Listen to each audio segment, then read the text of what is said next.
Full time at Villa Park then. Aston Villa 2 on aggregate 3, Lille 0. I am so happy with that tonight. I'm very, very happy. It's I'm a bit stunned with some of the other results going tonight as well, to be fair. Obviously, Leon's been knocked out. Michelin's been knocked out by Nottingham Forest, who've come back and also won 3-0 on penalties. And Michelin didn't even manage to score one penalty. And yeah, we've gone through, and I thought it was a fairly easy game, to be fair. I cannot believe how offside Giroud is. Like, that's his nickname now. Giroud is the offside king. I know he's 39 years old, but this guy has done a lot in his career.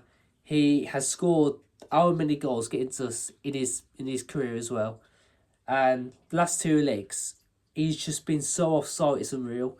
And yeah, watching that tonight, I'm really happy. I'm really proud because, you know, the last game was against United, reborn again United. I don't really care for it because at the end of the day, we all know when you go to United, we don't win. If your team's called Aston Villa, you do not win. I'm surprised we even scored there. They tried everything they could to mark our goal off there, but we still obviously lost because it's United. But tonight was obviously the more important game, and yeah, I'm just looking at like the sort of road to Istanbul now. It's actually quite mental, like how many big teams have been knocked out as well. Like, you know, going through, we're still not sure if we're gonna go against Roma or Bologna. And obviously Nottingham's going against Porto on our side. Yeah, there's a lot going on for us right now, and hopefully this could be the. I keep saying this. Hopefully this could be the start of a bit of momentum for Villa. And it's probably the right time now for Tielemans to come back after the international break, because when he comes back, I do believe that's when we'll definitely have this big bit of form coming to the end of the season, because I still say we're going to have a good end to the season despite how,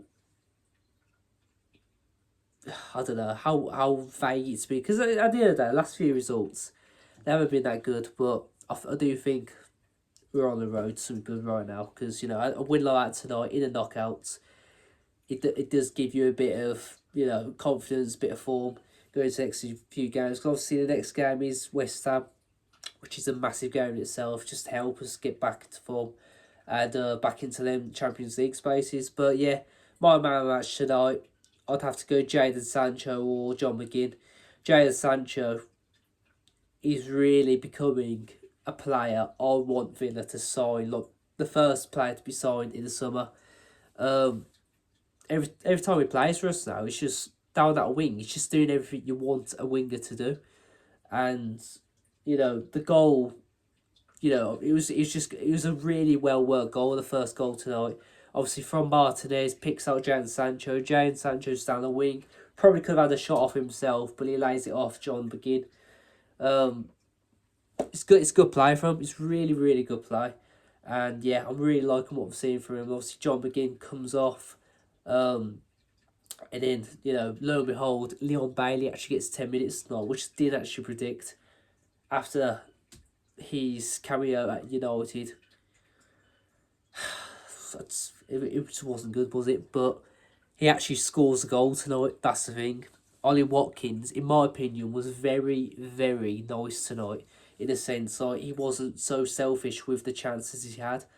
If there was a chance, even if he's one-on-one goal, he's passing to someone. This is one thing I'm not too sure about with Watkins. Like, he had 2 or 3 times tonight where he could have just scored the goal, but he preferred to lay it off to someone else around him.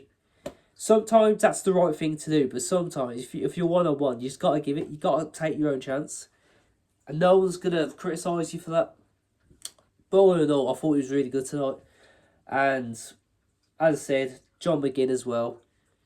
I believe this guy, if he's not already, he's an Aston Villa legend. He scored 9 goals in Europe with us now. And I think that's the level with Peter Whiff. So he is definitely becoming a serious figure at Aston Villa. every time he plays now, he has a confidence that rubs off every other player on the team, and I'm loving that, to be fair. And it just makes me feel like I don't want to make tonight negative, but I do need to say this because I've noticed this in the last few games. Definitely whilst we've had this injury crisis. Where the fuck has Morgan Rogers been? I have not seen Rogers play well probably since United at home. And I know he scored 2 goals that night, but since sort of then, it might be before then or after then. I don't understand, like, this guy, he's still our best player, but even tonight, he's just non-existent. I don't know, it's like, is he not getting enough service? Is he not feeling confident without certain players? Tielemans, Kamara. I'm not sure what it is, because, I thought as soon as John McGinn comes back, maybe we'll get a bit of form out of him. I don't know, it's just, it's hard to say with him, because, he can score a goal, he can assist, he's a playmaker, but recently, I just really have not seen anything from him. So, he's a player, you just know when he's got the ball, he's not going to lose it, but he has been losing the ball quite a lot recently. He's not really had much of the ball tonight. I can't really think about too many times where he actually had the ball tonight either. And it's crazy to say about Morgan Rogers, but I don't know. It's not a player that he has those spells where it goes quiet. So I don't really know what's going on right now. Maybe it is because we're missing Tielemans and Kamara. Hopefully, when Tielemans comes back, we'll get Morgan Rogers back. I'm not too sure, but yeah, I just thought I'd say it as well because, in my opinion, he has been very non-existent. But hopefully that does change soon because, as I said, we've got a massive game coming against West Ham on the weekend. And I'm sure this win tonight installs a bit of confidence into that one because, to be fair, watching that game tonight, every time we scored, the players were all up for it. They're all happy that we're going through. And that's what you want. You want your team to be happy playing, enjoying their football, basically. And hopefully that does install the confidence for the next game because that's what we need right now. And I'm sure if we win that next game, we'll go on the run. So yeah, up to Villa, with the pride of Villa. We'll see you next one. Up to Villa.